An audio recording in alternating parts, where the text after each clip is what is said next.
자, 오늘 아침에 좀 황당한 일이 있었습니다. 리얼미터가요, 한대행에 대한 여론조사를 빼버렸습니다. 그래서 지난주까지 리얼미터가 자신들이 한덕수 대행이 보수 전체에서는 얼마고 이재명에 대항해서는 얼마인가 이런 것들을 발표했는데요.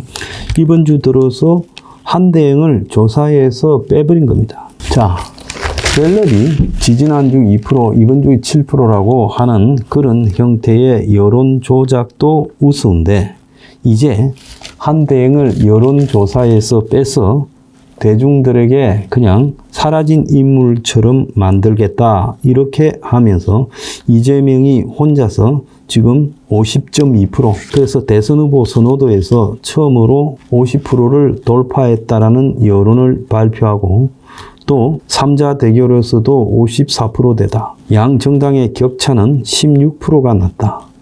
정권 교체가 60%고 정권 연장은 35%도 안 되는 34.3%다라고 말하고 있습니다. 저는 진작 리얼미터, 갤럽 그리고 MBS 이 세 개 조사가 지난 탄핵판에도 장난을 쳐서 막판에 김을 빼는 효과를 했고 한참 보수 기세가 오를 때도 설을 마치고 기세가 꺾이는 역할을 했듯이 이번에 한덕수 대행의 출마 여론에도 이 여론조사 3사가 장난을 칠 거라고 보고 있습니다. 자, 리얼미터는 범여권 주자군에서 이번 주 제외된 한덕수 대행의 표심을 타 여권 후보들이 고루 흡수하면서 대부분 상승했다. 그렇게 말을 하며 국민의힘 경선 조사도 한대행을 빼고 조사하기 때문에 경선 결과 예측을 위해 경선 룰대로 이번 주에는 한대행을 조사해서 배제했다.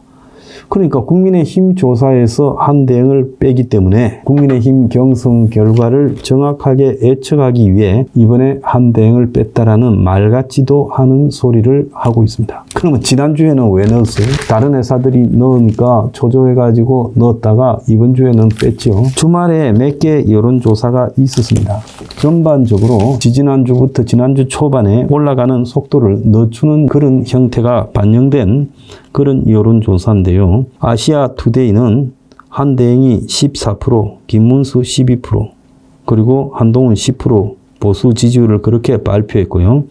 국민의힘 지지자들은 한대행 28%, 김문수 22%, 중도 지지자들은 한대행 14%, 한동훈과 홍이 각각 11%. CBS 여론조사에서는 이재명이가 당선 가능성이 53.1, 한대행이 12.1이라 했고 범여권에서는 한대행이 14.8이라고 발표를 했습니다. 이것도요 아주 깎아가지고 이렇게 발표를 해놓고 이제 한 주에 출발하는 월요일날 리얼미터가 에너지경제신문하고 여론조사를 발표해 왔는데 여기에서 한대행을 국민의힘 경선룰 운운하면서 빼버린 겁니다. 여기에는 어떤 입김이 작용했을지 뻔한 거죠. 왜?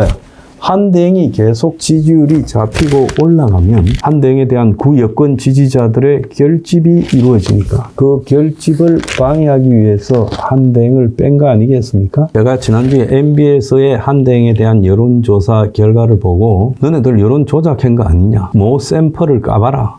정말로 너네들이 평소에 하던 것처럼 보수 지지자 그리고 좌파 지지자 그리고 중도의 비율을 갖다가 그대로 설정하고 한 것이냐 아니면 모 샘플에서 장난을 친 건지 한번 까봐라.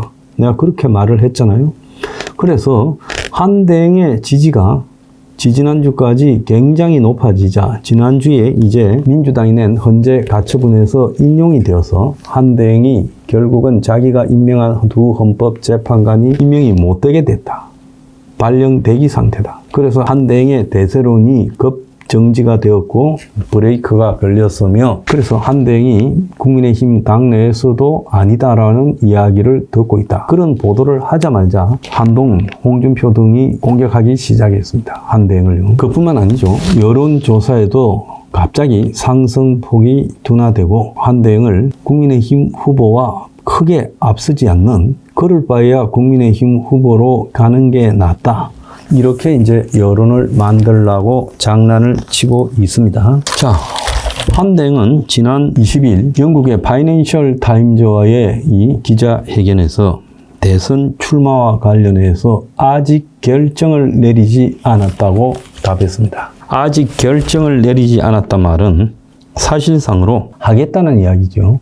그래서 6월 3일 대선에 파이낸셜 타임즈 기자가 출마할 것인가 묻는 데 대해서 노 코멘트로 말을 했어요. 그리고 한대행이 실제 대통령과 그리고 선출되지 않은 권한 대행으로서의 권력의 차이를 묻는 파이낸셜 타임즈 기자에게 나의 권한은 헌법과 법률에서 비롯되는데 권한 대행과 선출된 대통령 간에 수행할 수 있는 업무의 차이가 없다라고 말했습니다. 그래서 권한 대행이나 대통령이나 법률 헌법적으로는 똑같은 지위다라고 말을 했어요. 그래서 한 대행의 헌법재판관 2명에 대한 시비, 그리고 더 나아가서 미국과의 통상협상에 한 대행이 나서고 있는 부분이 월권이다. 자기 정권으로 넘겨라는 부분에 대해서 한 대행이 정면으로 반박한 것이다. 자, 그래서 한 대행의 이런 주말 인터뷰 내용이 퍼지자 이것은 대선 출마를 의미한다라고 정치권에서는 해석이 되고 있고요. 주말에는 명성교회, 그러니까 역대 대선에 출마하는 사람들이 대부분 즐겨 찾았던 명성교회에 가서 예배를 본 것으로 지금 알려지고 있습니다. 그래서 후행은 없이 혼자 찾아가서 혼자 예배를 보고 나왔다.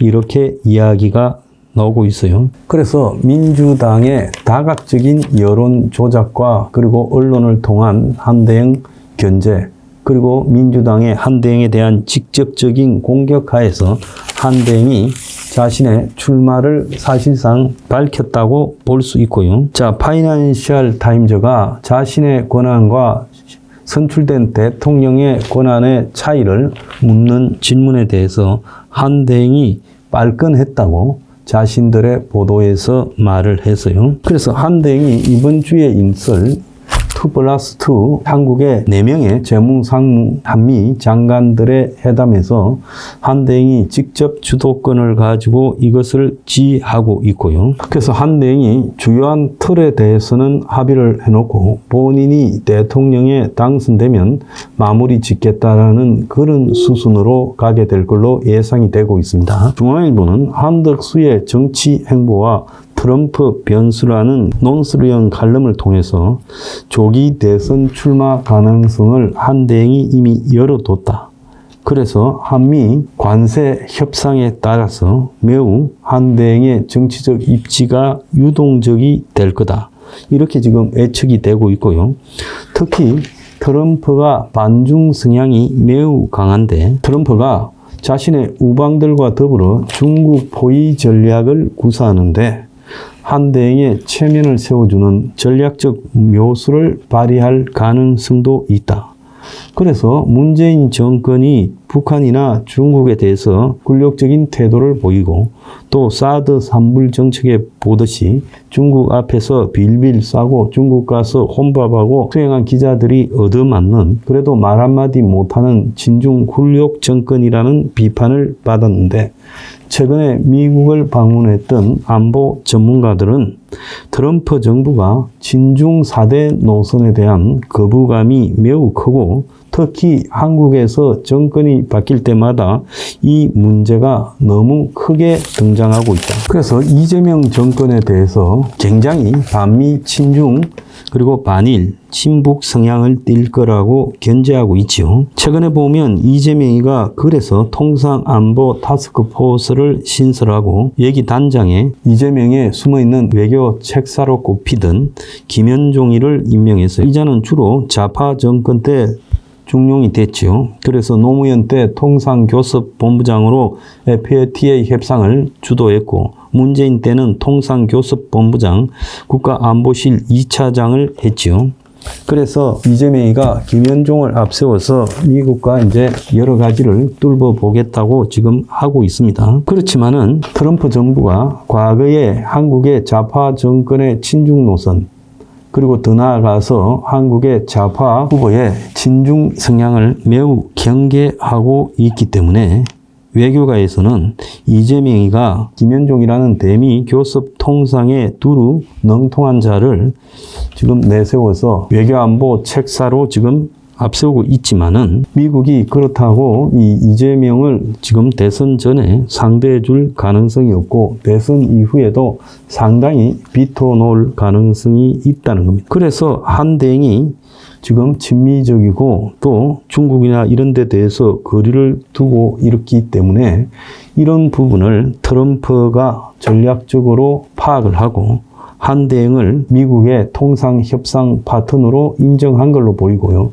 한대행이 미국의 이재명이나 한국의 좌파 정권에 대한 이런 생각을 파악하고 트럼프와 톱다운 협상을 능수능란하게 풀어낸다면 한대행의 입지가 대선에서 매우 커질 거다. 그리고 한대행이 지금 대행으로 있거나 대선 출마 전에 이런 문제들을 타결 지을 수는 없겠지만 이번 주에 2+2 협상이 시작되기 때문에 한대행이 트럼프와 협상에서 한대행이 등장해서 트럼프를 만나고 또 대통령이 되면 이 문제를 트럼프와 직접 풀어가겠다고 이렇게 호소를 하게 되면 이 문제가 민주당의 마지막 남은 큰 대선 변수가 될 거다.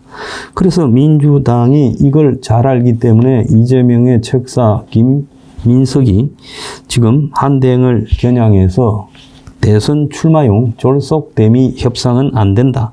1인 시위를 지금 계속해 나가고 있어요. 그래서 지금 전체적으로 보면 한대행이 과연 국민의힘 내부에서도 한대행을 배척하는 세력들이 지금 이재명 측의 공격과 같이 나오고 있는 상황에서 그리고 또 여론 조작과 언론의 공격이 지금 지속되고 있는 상황에서 한대행이 대선 돌파를 하려면 이번에 이제 미국과 시작된 이 한미 통상 협상과 또 안보 문제인 주한미군 주둔비 분담 또 미국 직접 대화 가능성 이런 것들에 대해서 한대행이 자신의 출마 전 남아있는 기간 동안에 어떻게 성과를 보이느냐 하는 것이 매우 중요하다. 저는 그렇게 보고 있습니다. 자, 그런데 한대행이 이런 통상 문제만으로 대권에 오르기에는 저는 부족할 거라 봅니다. 워낙 이재명에 기울어진 판이라서요. 그러려면 대권에서 가장 우리 한국 사회에 시급한 현안인 계층 갈등과 세대 갈등에 대해서 핵심적인 킬러 콘텐츠를 내놔야 된다.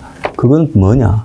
원가주택, 스포 15조 같은 것을 정책으로 내서 접근하지 않으면 통상 대미관계만으로 이재명을 꺾기 어렵다는 거죠. 지금 이재명이가 정세로 집값 안 잡는다며 주거정책을 어제 발표했어요. 그래서 그는 공공주택 이꼴 임대주택이라는 관념을 깨는 그러니까 적금주택과 토지 임대부 주택을 갖다가 자신의 주거 정책으로 제안하고 집을 돈이 없어도 살 수 있다. 이런 것들을 지금 성전 홍보하려고 해요. 그래서 이런 부분과 대응해서 과연 이 보수 진영의 대표 주자로 한대행이 나서게 된다면 우리 사회의 가장 지금 중요한 집 그리고 청년의 일자리 그리고 보육과 요양에 관한 문제 그리고 이 사교육에 관한 문제. 사교육이 지금 보면요. 조기 사교육에 3조 이상이 들어간다라는 이런 보도까지 나오고 있어요. 그리고 또 이 플랫폼 독점에 관한 문제, 외노자에 관한 문제 이런 부분에서 정책을 내지 않으면 대미 성과만으로는 이 난국을 뚫고 가기가 쉽지 않다는 겁니다.